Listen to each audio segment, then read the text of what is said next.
So the Mannin Cancer Help Centre has been welcoming visitors to its new centre for nearly 2 weeks now. The charity behind it says the idea was always for it to be a calm and supportive environment for not only people living with cancer, but also their families and loved ones as well. It's on the Nobles Hospital site. It costs just under £2.5 million. And Derek Peters is one of the trustees for the charity Mannin Cancer Help. He's with me now. Derek, just remind us, first of all, take us back. This was a long time in the planning, wasn't it? How did it all come about? To be perfectly honest with you, it happened about 20 years ago. When a few of us were going through our cancer treatment, and we realised that none of us had a place to go where we could get away from the noise of cancer. There was no quiet spaces, there was no patient rooms, and we had this idea of this oasis near the hospital, accessible to the hospital, but nothing like a hospital, where patients, relatives, friends, carers, work colleagues can go to get really good constructive help, peer support, which is really important, but if you need a different level of support, psychological support, because amazingly enough, cancer patients on the Isle of Man don't have access to psychological support as a norm. So that was a dream, and it came to fruition about 2.5 years ago, when we came up with an exceptionally radical design of the building, which is absolutely stunningly beautiful, and will blend into Nobles fantastically, and it opened last week. So it feels like it's been open forever. It feels very, very natural. It feels very, very warm and welcoming. And yeah, I walked in there today and I thought, I'm sure this has been here about 10 years. It's so amazingly planted perfectly for what we need to do. And I think that the key thing you mentioned there is obviously that the people who've literally, like yourself, you've been through that cancer journey, and having had that say in its development, in its design, means that actually you understand what people going through this need, and hopefully that's what's provided there. That was our vision, was always to be, this is what we want. This is what the cancer patients are telling us what they want. So we're not going to be driven by healthcare, we're not going to be driven by architects and designers, we're going to be driven by our hearts and our souls. And that's what we've done. And if you come to the centre, and we encourage people to come and have a look, is that you will definitely get the vibe that people have put their hearts and souls into this building. And that's so important, to have a really good, healthy building. So it's built by cancer patients for cancer patients. And we know charity fundraising is not easy these days. How are you going to meet the ongoing cost? We have been very lucky, and we are very sensible charity in that we build up resilience within the programme, so that we can at least cover our running costs and our building costs quite comfortably. We did get some really fantastic donations from not only on-island residents, but some off-island residents that have enabled us to do what we're doing. And the reason that we've sort of people go, oh gosh, that's quite a lot of money, is that we deliberately built it to be long-lasting, not worn out after 2 years.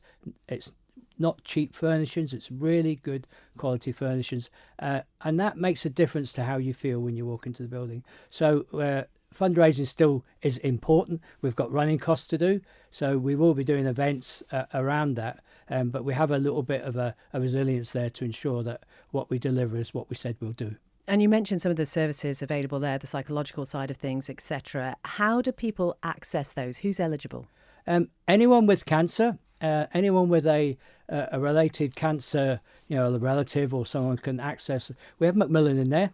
So Macmillan Information Centre's there, and we have Minds Matter, which is the psycho-oncology.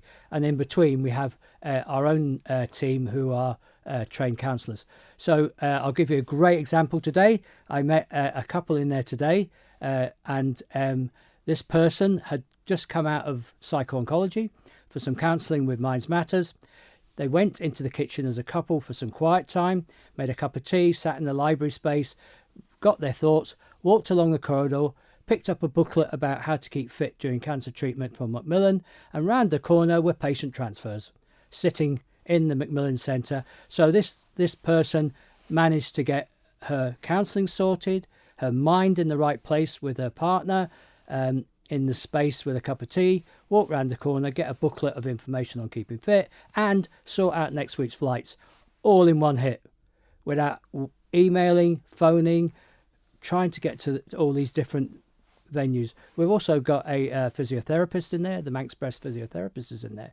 So again, ladies don't have to go looking for the physiotherapy room. It's in the centre. You can get a cup of tea and a biscuit and then go and get your physiotherapy. Come out and meet other ladies and talk about what you've experienced. So it's a one-stop shop, but it's so much more important than that. It's a community hub of cancer patients and those who are affected by it to talk and share. And how do people get in touch to make appointments?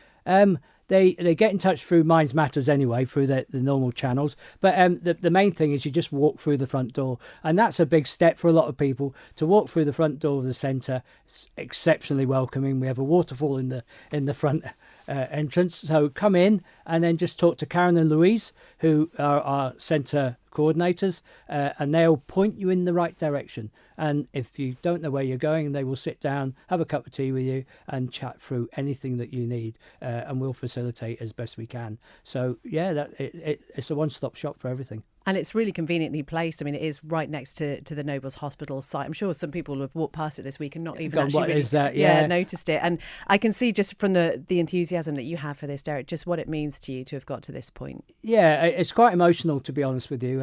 And one of the beauties of the building is, and I think you mentioned it just then, you don't see it.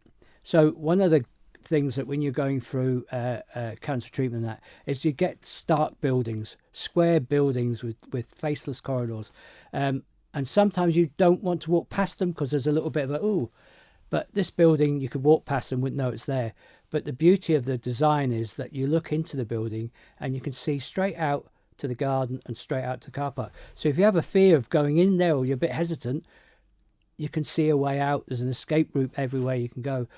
So we welcome people to come in and just take a breath inside. Once you take a breath as a cancer patient or a carer or anyone who's affected by cancer, you'll want to stay for a cup of tea and a chat. And that is job done.